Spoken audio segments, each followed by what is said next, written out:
আসসালামু আলাইকুম viewers, welcome back to my YouTube channel Tech Sensor. তো আপনারা স্ক্রিনে দেখতে পাচ্ছেন যে একটা সুন্দর ফেসবুক কভার ডিজাইন। এটা কিন্তু সম্পূর্ণ মোবাইল দিয়ে এডিটিং করা। আমরা ভাবলাম যে আজ থেকে আমাদের ইউটিউব চ্যানেলে একটা নতুন প্লেলিস্ট ক্রিয়েট করবো, যে ফেসবুক কভার ফটো ডিজাইন নামে, যে এখানে আমরা নিয়মিত ফেসবুকের বিভিন্ন স্টাইলিশ কভার ফটো কীভাবে ডিজাইন করতে হয় মোবাইল দিয়ে, আমরা সেটা এডিট করে আপনাদের সাথে পিএলপি ফাইল শেয়ার করবো, যার মাধ্যমে আপনারাও খুব সহজে আপনাদের ছবি, নেম, এখান থেকে সব কিছু, স্ক্রিনে থাকা সব কিছু আপনারা এডিট করতে পারবেন। যেটা করতে পারবেন আপনার ছোটো একটা অ্যাপস দিয়ে, সেই অ্যাপসটা প্লে স্টোরে অ্যাভেলেবেল। তো কথা না বলে আমি সরাসরি ভিডিওটা আপনাদের শুরু করতেছি। তো আমরা চলে যাব আমাদের প্লে স্টোরে। প্লে স্টোরে গিয়ে জাস্ট আপনারা লিখবেন পিক্সেল ল্যাব। আপনারা সকলেই জানেন যে পিক্সেল ল্যাবসের বর্তমান নাম হচ্ছে পিকচার এডিটর। আপনারা এই যে লোগোটা দেখতে পাচ্ছেন, এই লোগোটা দেখে ডাউনলোড করবেন। তো আপনারা জাস্ট এটা ইনস্টল করে নেবেন। ইনস্টল করা শেষ হয়ে গেলে আপনারা জাস্ট এটা সিম্পলি ওপেন করবেন।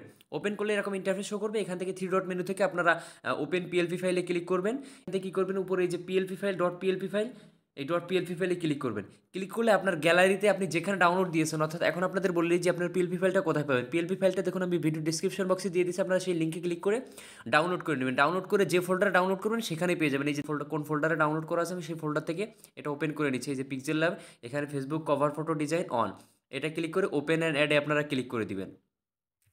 ক্লিক করলে আপনাদের সামনে এরকম একটা ইন্টারফেস শো করবে। তো আমি আমার স্ক্রিনটা রোটেট করে নিচ্ছি যাতে আপনাদের বুঝতে সুবিধা হয়।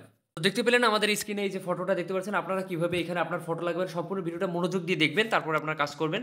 তো এইখানে সর্বপ্রথম দেখুন আমার নামটা আছে, নামের উপরে একটা ক্লিক করব। এখানে কিন্তু অনেক কিছু অপশন লক করা আছে, তো আপনারা সেগুলো দেখার জন্য এই যে এখানে মাঝখানে এই যে আইকন দেখতে পাচ্ছেন, এখানে ক্লিক করলে আপনারা দেখতে পারেন যে কোন কোন অপশন এই যে কিন্তু লক করে রাখছে, যাতে কিছু কিছু অপশন আপনার সরে না যায়, হাতে টাচ লেগে অনেক সময় নড়ে যেতে পারে। এই কারণে আপনারা এই সব জিনিসগুলো আমরা আসলে লক করে দেওয়া। তো নাম যেগুলো এডিট করব সেগুলো আসলে আমরা লক করে দেইনি। তো আপনি বাদ বাকিগুলো লক করা আছে। তো এখান থেকে এক এক করে কী করবেন, আপনি জাস্ট সিম্পলি এই যে আমার নাম লেখা আছে এখানে ডাবল ক্লিক করবেন। ক্লিক করে আপনি আপনার নামটা লিখে দিবেন। এরপরে এখানে কন্টেন্ট ক্রিয়েটর, আপনি যদি অন্য কোনো আপনার টাইটেল থাকে সেটা আপনি দিতে পারেন। আপনি গ্রাফিক্স ডিজাইনার হতে পারেন বা যে কোনো কিছু হতে পারেন। আপনি এখানে ডাবল ক্লিক করে এখানে সেটা ক্লিক করে লিখে দিবেন। এইখানে আমি একটা ক্যাপশন দিয়েছি, আপনি চাইলে এটাও ক্লিক করে আপনি ডাবল ক্লিক করে এখানে আপনি বাংলায় বা ইংলিশে বা অন্য কোনো কোটাস আপনি লিখে দিতে পারেন, বিভিন্ন উক্তি। এখানে দেখুন ফলো মি, এখানে যে আমার ইউজার নেম দিয়েছি, এখানে ডাবল ক্লিক করে আপনি এখানে আপনার ইউজার নেমটা দিতে পারবেন, যে ফলো মি ফেসবুক, ইউটিউব বা টুইটারে এইখানে। আর এই যে পিকচারটা কীভাবে চেঞ্জ করবেন, চেঞ্জ করার জন্য আবার এই মাঝখানে আইকনে ক্লিক করে এই যে পিকচারের আইকনটায় যাবেন। আপনার দেখবেন আমার ফটো এই যে এটা দেখুন লক করা, এটা আনলক করে নেবেন। এই যে চাপ দিয়ে দেখুন আনলক করবেন। করার পর আবার এখানে ক্লিক করে এবার পিকচারের উপর ক্লিক করবেন। ক্লিক করলে এইখান থেকে দেখুন এই যে নিচে থেকে অনেকগুলো অপশন পাবেন, আপনারা এই মাঝখানের অপশনে আসবেন। আসলেই দেখতে পারবেন এই যে রিসিলেক্টের একটা অপশন পাচ্ছেন।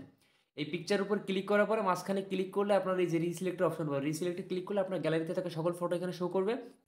আপনি আপনার ইচ্ছা মতো একটা ফটো নিয়ে নেবেন, এই যে নিয়ে এটা অ্যাডজাস্ট করে দেবেন। এই যে দেখুন হয়ে গেল, এখানে নাম সব কিছু এইভাবে আপনি চাইলে রিসিলেক্টে ক্লিক করে আপনার ইচ্ছা মতো একটা ফটো কিন্তু নিয়ে সিলেক্ট করে টিক বাটনে প্রেস করে এইভাবে আপনি দিয়ে দিতে পারেন। তো এইভাবে খুব সহজে কিন্তু আপনারা চাইলে এই ফেসবুকের এই কভার ডিজাইনটা করতে পারেন। আশা করি অনেক ভালো লাগবে আপনাদের। কমপ্লিট হয়ে যাওয়ার পরে আপনারা কী করবেন, জাস্ট এখান থেকে সেভ করার জন্য আপনারা এই যে দেখতে পাচ্ছেন এই আইকন, এই যে সেভ আইকনে ক্লিক করে এই যে সেভ অ্যাজ ইমেজে ক্লিক করে এখান থেকে কাস্টম থেকে আপনি আলট্রা সিলেক্ট করে আপনি এখানে এই যে সেভ টু গ্যালারিতে ক্লিক করলে আপনাদের গ্যালারিতে ফটোটা সেভ হয়ে যাবে। তারপরে যদি ভিডিওটা বুঝতে সমস্যা হয় আপনারা কমেন্ট করে জানাবেন। আমাদের ফেসবুক গ্রুপের ডিসক্রিপশন বক্সে আমাদের ফেসবুক গ্রুপের লিঙ্ক দেওয়া আছে, সেখানে জয়েন হতে পারেন। এবং নিয়মিত এরকম ফেসবুক কভার ডিজাইনের আরও টিউটোরিয়াল পেতে আমাদের চ্যানেলটি সাবস্ক্রাইব করে সাথেই থাকবেন। ধন্যবাদ সকলকে।